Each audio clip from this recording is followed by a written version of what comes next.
So Nigerians are getting a little impatient right now with the release of the 23-man list that's going to try and get the results on the 13th against Gabon. While we are still waiting for that, and hopefully it's going to come out in the next couple of days, before the weekend. I'm sure that that one is going to come out right now. Of course, the camp opens on the 9th, so it makes sense that we see the list being made public this week, at most. But as it stands now, there've been a couple of stories coming out of the Super Eagles side of things, and one very terrible news has now hit the Super Eagles camp, which is obviously very devastating, and is the fact that Felix Agu has now been ruled out of return from injury for the rest of this year, 2025.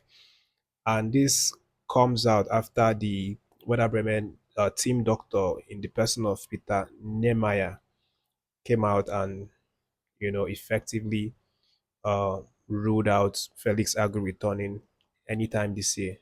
So his earliest return date is going to be from January 2026, and this is a huge blow for Werder Bremen, and then also by extension for the Super Eagles, because obviously we have two competitions that we are about to play, before the year ends.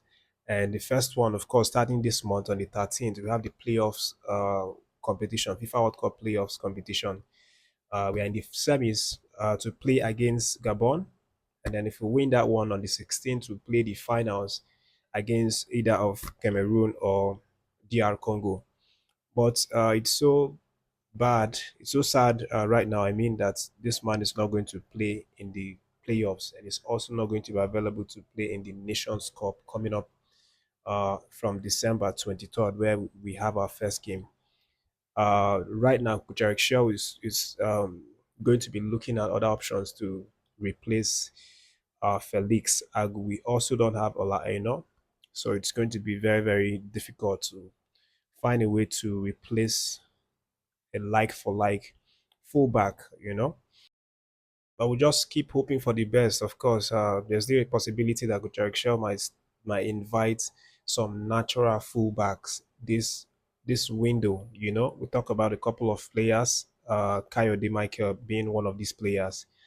So it's very it's very likely that we'll still get to have a very quality like for like replacement for these injured players.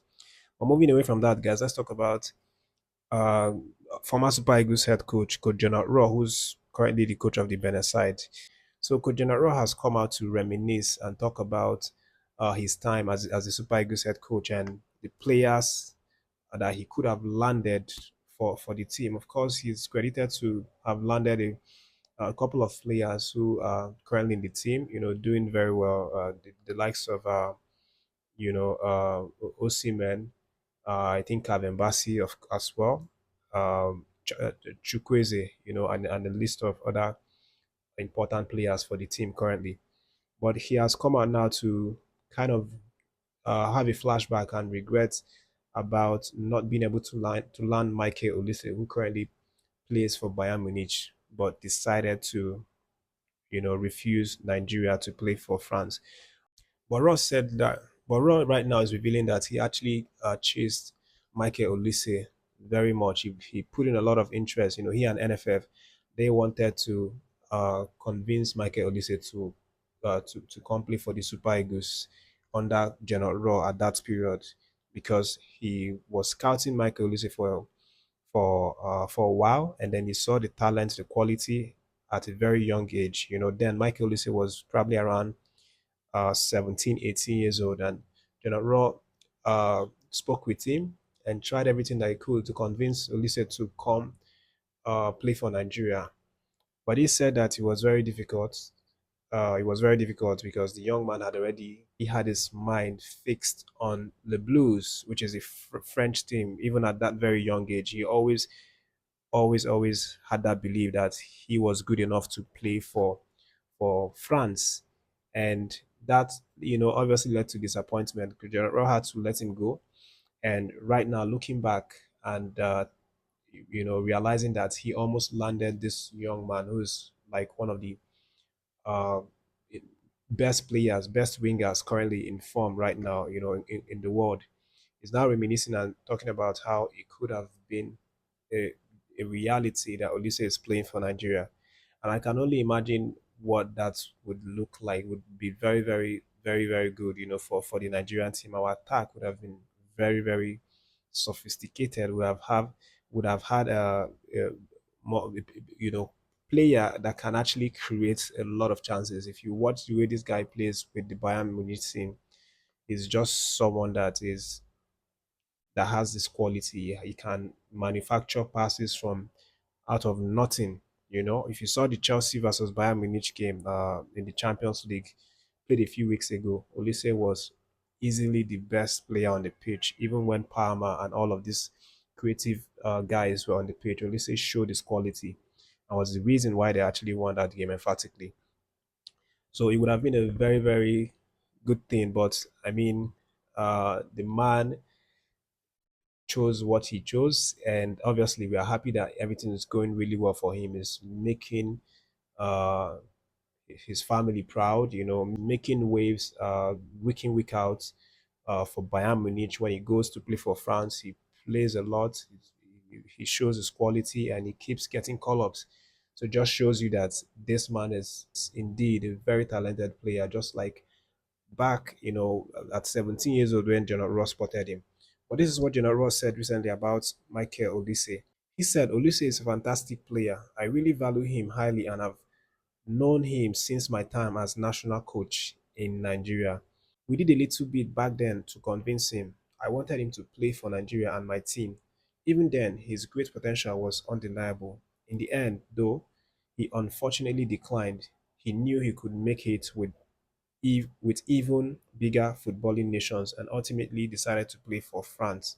So that's what Coach Gernot Ross said about Michael Olise. Again, there's no hard feelings for this young man, even though he decided against playing for Nigeria. Uh, he has proven that his decision is definitely spot on. It's the best that he could ever had made for himself as a player, and it's paying off really well. And I mean, he's an example to play to players coming up because he made that decision at a very young age and he stuck to that decision and showed his quality. And right now, I mean, it's paying off. No one can deny that. But all the best to him, guys. Let's move on and talk about the fact right now that uh, Ademola Lookman is still unsettled to a very large extent at Atlanta. Of course, Atlanta and Lookman had settled their differences, but it just feels like Ademola Lookman hasn't really been able to fully, uh, you know, just take everything off his man and come back into this Atlanta team, body, soul, and spirit. He's back, physically and all of that. He's playing well. Last game, he was the man of the match, showing up for the team against AC Milan.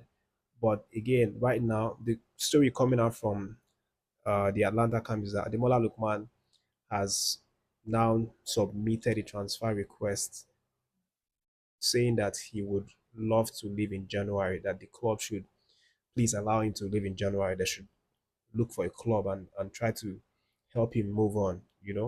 This is the update now coming out from Ademola Lookman's camp.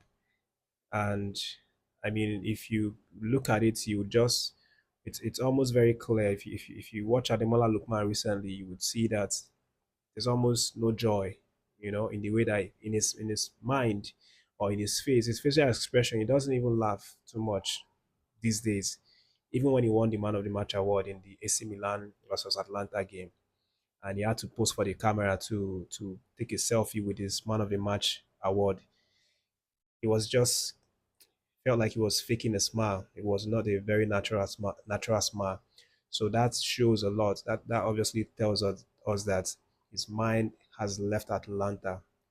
So he wants to move away to another club, but he doesn't want a fight. He wants to do it amicably. He wants the club to be able to support this move because I mean, rightfully, any player that wants to leave a club, they have the right to do so. So Ademola Lookman wants them to help him move in January. We'll see what happens. Of course, a lot of clubs are interested in Lookman across board. EPL, La Liga.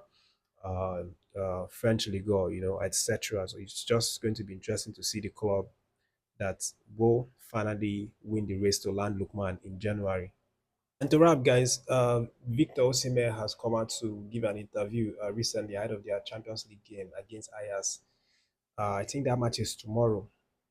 It's probably tomorrow or next tomorrow, but I'm not sure yet. But again, they have a Champions League game, and Osimhen was speaking with UEFA media, and in that interview, he actually revealed the real reason why he's playing with all of his heart on the pitch for Galatasaray, playing like he's ready to die, playing like he's about to give everything on the pitch. And he has now said that he's just trying to pay back the fans. He's trying to pay them for the way they made him feel when they bought him. He said that he had not felt that way before in his entire life. The way thousands of fans came out to support him, came out to even track his airline from Italy to Turkey. A lot of them even showing up and staying outside, in the streets, chanting and everything, and stayed up to like 2 a.m. or thereabouts just to welcome him. He said that he had not felt anything like that before, and he felt the love, very much. And since that day, all he wanted to do was to get on the pitch and give everything for the club, you know. So he's saying that that's why he's giving everything and he's ready to experience everything with this club, the good, the bad, the ugly. But hopefully, he wants the good to be bigger than the ugly or the bad situations with the club. Then he also moved forward to talk about the role models in his life, the people that he looks up to. Talks about Didier Drogba being his role model, his footballing role model, because growing up he watched Didier Drogba a lot and wanted to be like him. You know, was trying to master some of his moves, how he became so lethal in front of goal, and all that stuff. But he said personally, his role model is his brother. Outside of football, his role model is his senior brother because of how, growing up, he watched him hustle, because then he said his brother was selling newspaper, sports newspaper. So he always saw him standing on the road, running towards cars to sell his newspaper, all of that. He never had moments when he had to sit down and rest. He was always standing and distributing his newspaper, selling it to people who are interested, and it was just very very stressful, and it was one of the hardest job that he ever saw someone did. And from that moment, he knew that, I mean, he wanted to be a very hardworking person because of his senior brother. So he says that his brother is his role model, and then on footballing side, the Drogba is his role model.